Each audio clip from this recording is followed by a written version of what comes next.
Okay, hey guys. I'm in Cleveland on a little vacation. I'm staying in this incredible hotel called the Glidden House, and I'm definitely getting my head back on straight.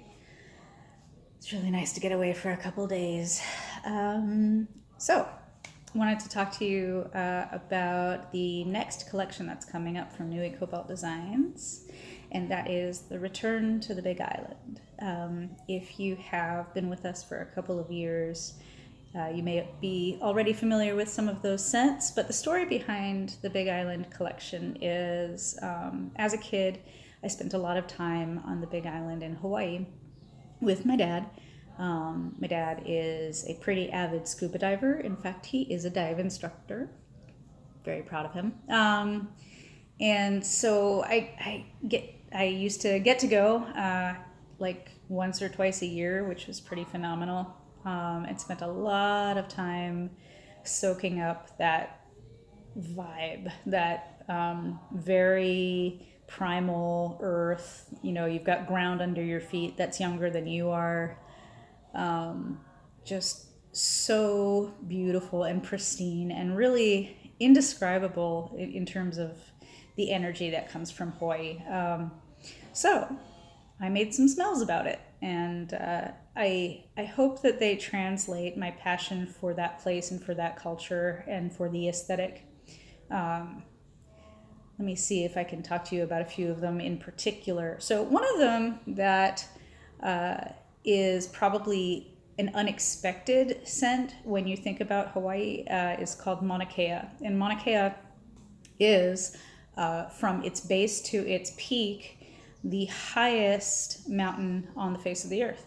And the base is underwater, so that's including the underwater part. It's also the site of a very famous and important observatory for astronomers around the world. In fact, astronomers have to make reservations months in advance to even use that place and to make observations there, use their facilities. It's also a place where there is snow, snow in Hawaii. So I went with that part of it, the cold and the starlit aspect for the observatory and the night sky. And since that's a place with very, very little light pollution, it's a place where you can really see those incredibly crystal clear visions of the night sky, like seeing the Milky Way. Incredible. So I went very cold with that scent, which is, again, not something you'd really think of if you thought of Hawaii at first glance, but like frozen coconut and a very airy, atmospheric. I went with something that I thought really encapsulated the feel of cold mountain air with that coconut note to give it that unique sort of celestial cold aspect to it. So that's Mauna Kea. On the flip side, something that is probably a lot more quintessentially Hawaiian is Plumeria Lei.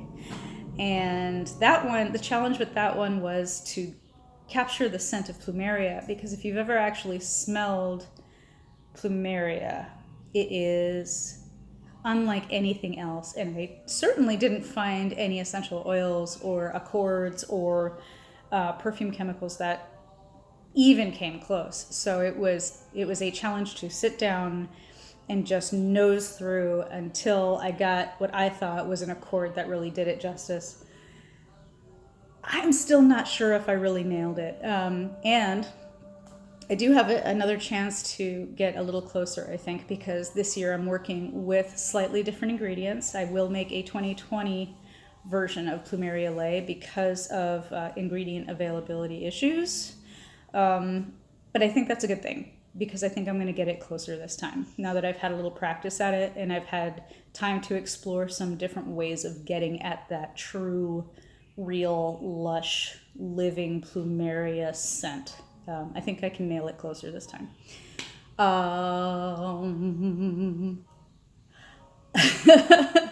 Trying to think of them off the top of my head without looking them up on the computer. So let me see what else. Oh, running the torches. So I think running the torches was the first concept for the entire collection. And when I was a kid, like 11 years old, I think was the first time I got to go to Hawaii, I was allowed to join a runner who would go along Mauna Kea beach with a torch, a lit kerosene torch, and light all of the lamps, the fire lamps around the resort. And I got to go with him, and I, tried to keep up as much as my little 11-year-old legs could. And I got to hold the torch and actually light some of them. And it was like, he blows a conch shell and it makes this ghostly, ethereal noise that's just like irreparable. Like, not irreparable. What is it when you cannot replicate something? That's what I'm trying to say. You know what I'm trying to say? So you go in and you run around the entire resort with these torches, fire, and a little kid. And it's the excitement that I wanted to capture with that. It's the sunset, because you do this exactly at sunset. It marks the period between day and night. And on an island like the big island of Hawaii, day and night is like somebody lowers a curtain and it goes from bright to dark, and that's it. You really don't have much transition time there.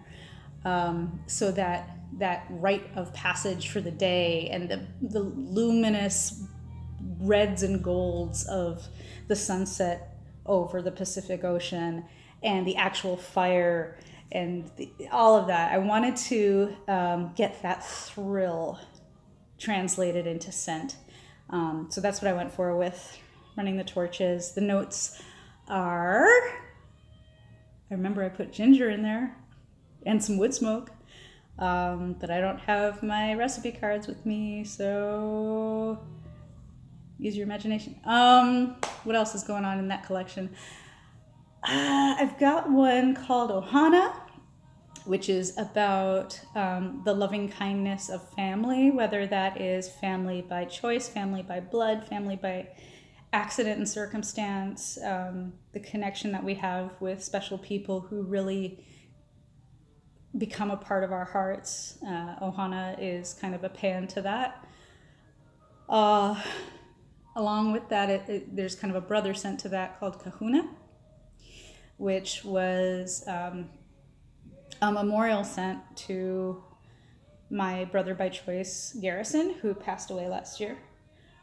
He is Hawaiian by genetics, but family by choice.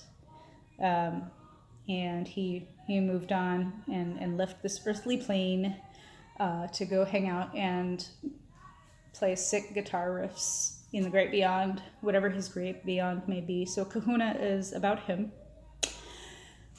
Let's end this on a happy note.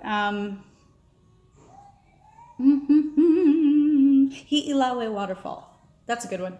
So Hi'ilawe Waterfall is it's about a time when I got to actually climb a waterfall, which is awesome. It was in Waipio Valley, which is the name of another scent on our list. I think I'm getting it twisted. Waipio Valley is a different place from where Hi'ilawe Waterfall is, but I climbed the one in Waipio Valley. Anyway, climbing a waterfall is really cool. You get into these little pockets along the way up the cliff, and these pockets are like little pools where the water hits a surface and kind of digs itself out a little cup and then continues to fall down. And they give you places to sit along the way up the cliff, and it's just strong enough to be kind of scary, but it's gentle enough to let you make your way up the cliff. So that's so cool. And it is a freshwater aquatic. Went for cold again. Hello, lights. Went for cold again with that one. Kind of the antithesis of the warmth and the beachiness of a lot of the other Hawaiian-inspired scents. And since I mentioned Waipio Valley, I will go ahead and tip my hand and say that's my favorite. Waipio Valley is my favorite one. It's dark and it's spooky because I don't know if you've ever seen or been to Waipio Valley, but it is a black sand beach, It is really hard to get to. You have to have a 4-wheel drive vehicle to drive down there on a switchback trail that goes back and forth across the mountain for about the length of a mile. And some of the parts of that switchback are really steep angles. I mean, it's scary stuff. I've been up and down it on foot, and it is one of the hardest hikes I've ever done in my entire, it's got to be the hardest hike I've ever done in my entire life. And there's also an absolutely unmistakable sense of power and magic down there. And I found out later, after feeling that ooky spooky, really intense sense of magic down in Waipio Valley, that it is the site of 2 tsunamis, both of which wiped out the entire structural village, but did not claim a single life, both times. The other name of Waipio Valley is Valley of Kings. And there is definitely an association between royalty, Hawaiian royalty, and spiritual power, the power to protect the people and to bless the people. So I'll leave you with that. I'm really excited to present that one again to you. The Return to the Big Island will go live on nuicobaltdesigns.com on June 26th, 2020. If you live on the East Coast of the United States, it will go live at 2:11 p.m., we hope, barring any unforeseen circumstances or technical difficulties. And if you're on the West Coast, Pacific time zone, it's 11:11 a.m. Yay! Thanks for listening. Have a wonderful time, and I'll see you guys on the next video.